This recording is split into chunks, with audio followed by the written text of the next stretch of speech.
وکړه ته د پرېغال نه چغه وکړه زه به د کوټې د لښکر سره راځمه د وزیرستان پر دې یاغي او باغي تاریخي خاوره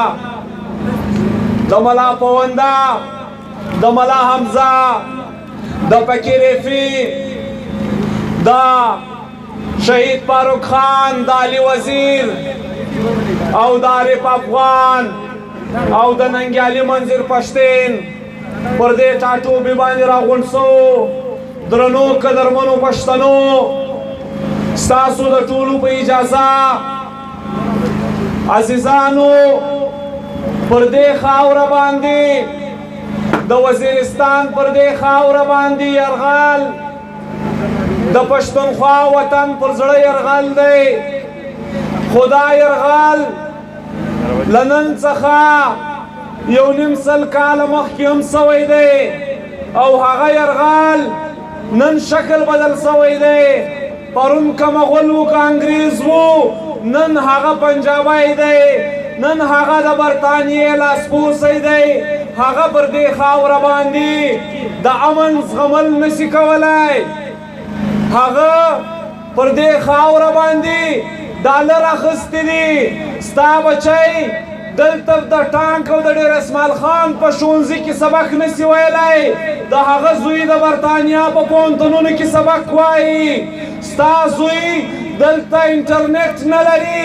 د هغه زوی په کمپیوټرانو کې اخته دی دا له تا سره دی کوم وار کوي دا پر تا باندې دی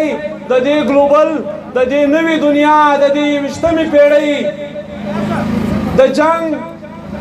هغه ګټونکی جنګ چې هغه دی دا ټیم لاس ته وړي او په لاس کې دی او تا ته تر اوسه پورې دی د ژوند سهولت نه درکوي دا جنګ موږ او تاسو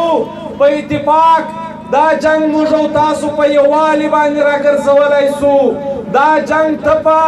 احمدزي نسې راګرځولی دا جنگ ته په مسودواله په داوړواله په کاکړي او په اسکزي نسې راګرځولی دا جنگ ته به موږ تاسو ټول یو پښتون جوړېږو بلوڅانو ته چې ته کله ووایې چې ته څوک یې دی دا نه درته وایي چې زرین یم یا ریسانه یمه دی درته وایي چې مې بلوچ وو تاسو به موږ به او له موږ سره دا ټول علماء کرام د هر مکتبه فکر خلک چې زموږ تاسو سره ملګرتیا کوي زموږ تاسو سره ملګري دي هغه پښتانه دي هغه ته دا خبره مشر مخکې هم کړې وه چې ته که ژیره اوږده پرېږدې کې لنډه کې ته که کلین شوه کې او که ویښتان واړه کې چې ته پښتون یې نه دې پرېږدي چې ته پښتون یې ته د دی تا دشمن ګڼي د ځان او دلته که څه بیا دا د لاسپوڅو خبره کېږي که بیا دلته د طالب په نامه باندې دوی خبره کوي موږ به یوه خبره صفا ورته وکړو چې طالب نه دی طالب نه دی طالب پر دې خاوره باندې چې کوم څه هم کوي هغه د پنجاب په خوښه باندې کوي که نه یې کېدی نه کوي دا دی وایي چې نه زه اسلام راولم بیا راځه چې د لاهور مسلماني سره ښکاره کړو زه به دې ملګری سم بیا په واڼه کې څوک نسته هندوان بیا په پښتونخوا کې څوک نسته بیا به د لاهور مسلماني سره ښکاره کوو ایمان به سره ګورو چې ته ښه مسلمان یې که زه کنی دلته هسې خوندې منډې مه ځوروه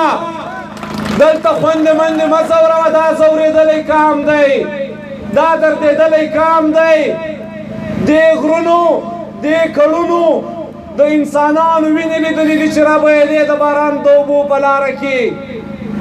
دا خاوره امن غواړي دا ولس امن غواړي په اعظم ورسک کې چې دوی وایي د شپې ډزونه دي کله یې فوجي کوي کله یې طالب په نامه کوي کله یې په کوم نامه باندې کوي دلته چې ته ورته یو نسې دا ټکونه به دې پر کور هم کېږي دا به دې پر کلام کېږي لکه له ننه چې 10 کاله 15 کاله مخکې کېدل خو چې ته ورته یو نسې خبره ورته ونه کړې دا به دې بیا هم وژني او یوه خبره به بیا په ښکاره ورته کوو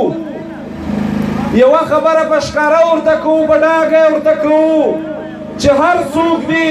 هر زورور دی د هرې وردۍ دی که بې وردۍ دی که فوجي دی که نه دی که ملک دی که ملا دی چې د دې وطن د خاورې دفاع نه کوي چې د دې وطن د خاورې د دشمن په صف کې ولاړ دی هغه ته به بیا د پښتنو یو لښکر جوړېږي که د کور ویم پر پنجاب ته به وړې بیا که فوجي یې چاوڼۍ به وړې که پولیس یې کیله به وړې بیا چې زما د خاورې د امن دپاره ته له ما سره ملګرتیا نه وکړې مننه د آخري شعر باندې دا خپل دغه کومه وایي درنه قربان مو کړې که نه مستې ځوانۍ لیونۍ